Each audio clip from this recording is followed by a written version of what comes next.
We recently visited the College of Engineering and Computing at the University of South Carolina. While there, I met with 2019 Governor School grad Layne Scopano. She's a recipient of USC's top merit scholarship. She studies biochemistry, molecular biology, and Spanish. Let's see what she had to say. So, Layne, thank you for joining us today. Thank you for having me, Dr. Newsom. What are you studying here at USC? I am currently studying biochemistry and Spanish here at USC, which I know is a bit of an odd mix, but I've used it to be able to communicate with a lot of different populations while doing medical-related studies. So I just returned back from Peru, where I was studying maternal and child health in the Amazon. So that is my link between my two studies. So you're an undergraduate research fellow. Tell us more about your research experiences. Absolutely. So Governor School was actually a major step in me starting my research here on campus. It's a wonderful opportunity to start research early on here at USC because a lot of the faculty members are very ready to have you on, especially with past research experience like we all had the opportunity to do at Governor School. And so I reached out my freshman year to a faculty member here, Dr. Jessica Bradshaw, and she has helped me grow and guided me throughout my college career. And I was studying early intervention for autism spectrum disorder. And that kind of gave me the boost that I needed to start doing a lot of independent studies, which is what brought me to the Amazon. And so I've been fine-tuning what research means to me over the past few years and have a bit better idea of what I would like to do in the future now. So Layne, how did your time at the Governor School prepare you for USC? That's a wonderful question. I think my time at Governor School really gave me a really good look into what mentorship looks like. So I had wonderful mentors in almost every facet of life, whether that was my physical and mental health and people helping me along that journey, or obviously on the academic side as well. When you encounter challenges, it's so important to have strong bonds and good mentorship. And I carried that lesson on with me going into USC and found mentors who could help me in all of the different facets that I was looking into. I think another thing that Governor School really helped me learn before going to college was how to be a self-starter and how to initiate different things that I was passionate about.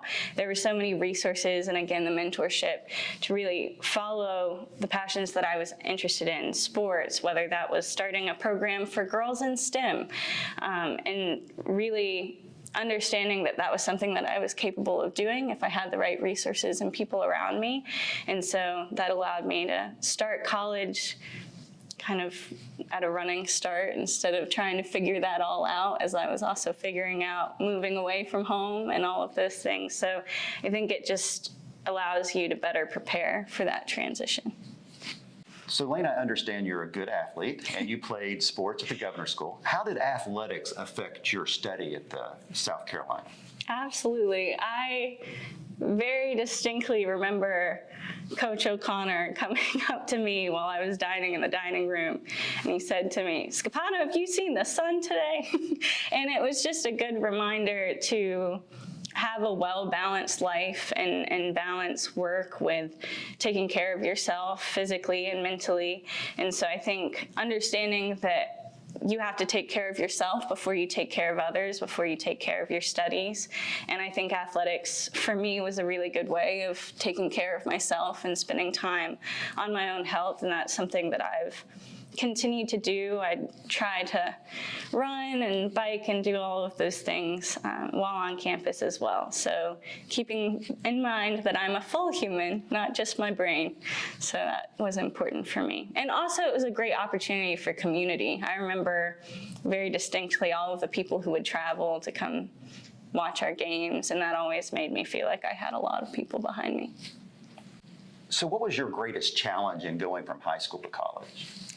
Absolutely. I think my class was in a very unique situation with a global pandemic and COVID.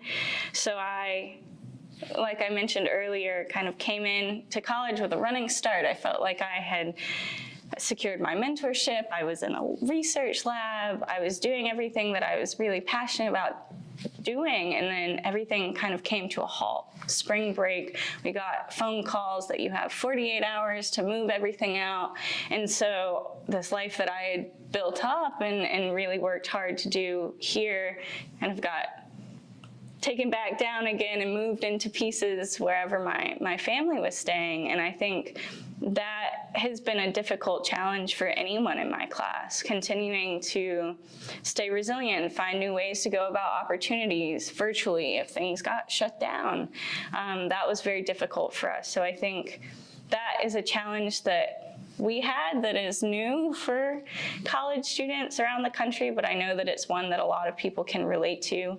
But just continuing to persist through those challenges and find ways to open doors. What has helped you persist through those challenges?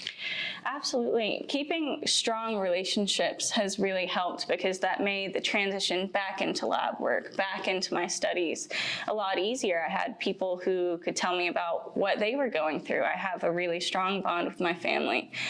So that really helped in times where it was difficult and I didn't see a way forward, especially as a medical student. You know, clinicals were hard to come after with all of the restrictions on who was able to be in the medical sphere at the time. And so I actually took a position as a caretaker to satisfy some of those things. So it was just a completely new opportunity that I hadn't even thought about previously. So just the ingenuity in turning things on their head, because that was a really special experience that I probably wouldn't have had otherwise. So Layne, what do you want to do after you graduate? I was lucky enough to receive the Rotary Global grant this past year. So that grant comes along with one requirement, and that's to go outside of the US to do your master's studies.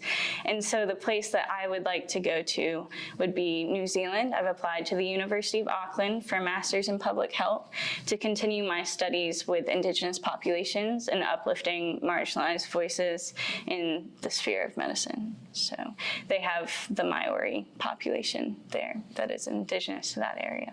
So Layne, do you have any advice for high school students out there who are planning to study STEM or to have careers in STEM?